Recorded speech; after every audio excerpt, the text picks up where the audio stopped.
अस्सलामुअलैकुम नाज़रीन, मैं हूं आपकी मेज़बान आकाशा यासीन और आप देख रहे हैं विजन पॉइंट। आज हम एक ऐसे ऐलान पर बात करेंगे जिसे सुनकर शायद दुनिया हैरान हो, लेकिन हम नहीं।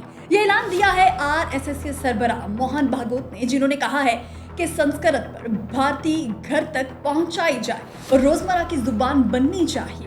नाज़रीन, ये कोई सादा सी जुबान की तजवीज़ नहीं है, बल्कि एक गहरी नजरियाती साजिश है जिसका मकसद भारत को एक हिंदू राष्ट्र बनाने की सिमत में मजीद आगे बढ़ाना है।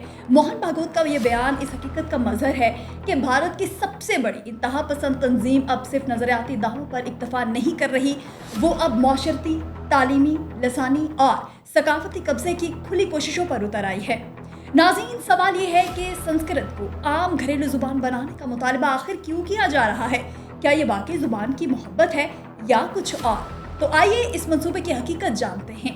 नंबर 1, संस्कृत वो जुबान है जो सदियों तक सिर्फ ब्राह्मणों, पंडितों और अशरफिया तक महदूद रही। ये अवाम की जुबान कभी नहीं रही, ना दलितों की, ना आदिवासियों की, ना जनूबी भारत के करोड़ों लोगों की। अब अगर आरएसएस चाहती कि यही जुबान हर घर में बोली जाए, तो इसका मतलब सिर्फ एक है, जुबान के जरिए हिंदू बालादस्ती को घरों तक लाया जाए ताकि हर भारतीय को एक मखसूस मजहबी, नस्ली और सकाफती सांचे में ढाला जा सके। नंबर 2, मोहन भागवत का ये कहना है कि संस्कृत सब जुबानों की माँ है। ये ना सिर्फ लसानी तौर पर झूठ है, बल्कि तारीखी एतबार से भी जहालत है। भारत की जुबानें किन खानदानों से ताल्लुक रखती हैं? द्राविड़ी, तमिल, तेलुगु, मलयालम, बंगाली और उर्दू, पंजाबी, मराठी और ना जाने कितनी और। इनसे कई जुबानें संस्कृत से ना सिर्फ अलग हैं, बल्कि इससे ज्यादा कदीम और ज्यादा अवामी रही हैं। लेकिन आरएसएस को असल मसला तारीख से नहीं, इसे मसला है भारत की लिसानी, सकाफती और मजहबी जुबानों से। वो तनु जिसने सदियों से भारत को किसी एक अक्सरियती शनाख्त में समूनत से रोके रखा है।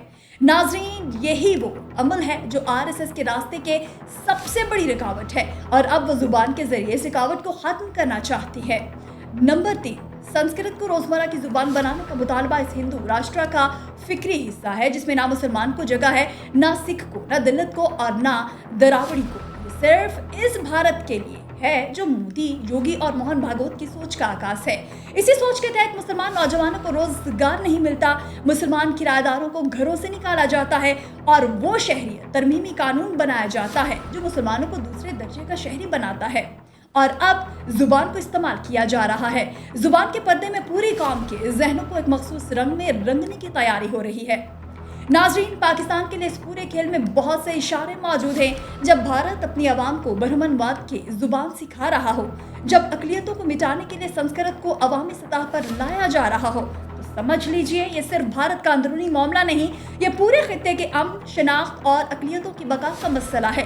पाकिस्तान को ना सिर्फ इस बयानी को समझना होगा, बल्कि आलमी सतह पर उजागर भी करना होगा कि भारत अब जमहूरी मुल्क नहीं रहा, बल्कि ये एक नजरियाती रियासत बनता जा रहा है, जहां जुबान से लेकर लिबास तक सब कुछ हिंदू राष्ट्र के उसूलों के ताबे किया जा रहा है। हमें दुनिया को बताना है कि ये सिर्फ जुबान की जंग नहीं, ये तहजीबों की जंग है, शनाख्तों की जंग है और पाकिस्तान इस जंग में अमन, इंसाफ और तनु के साथ खड़ा है। नाजरीन, भारत का असल चेहरा अब और भी बेनकाब हो रहा है, जहां संस्कृत की आड़ में एक नया निजाम मुसल्लत किया जा रहा है। लेकिन तारीख हमें बताती है, जुबानें मुसल्लत नहीं की जा सकती, सकाफतें जबरदस्ती नहीं पनपती और नफरत के बीच कभी अमन का फल नहीं लग सकता।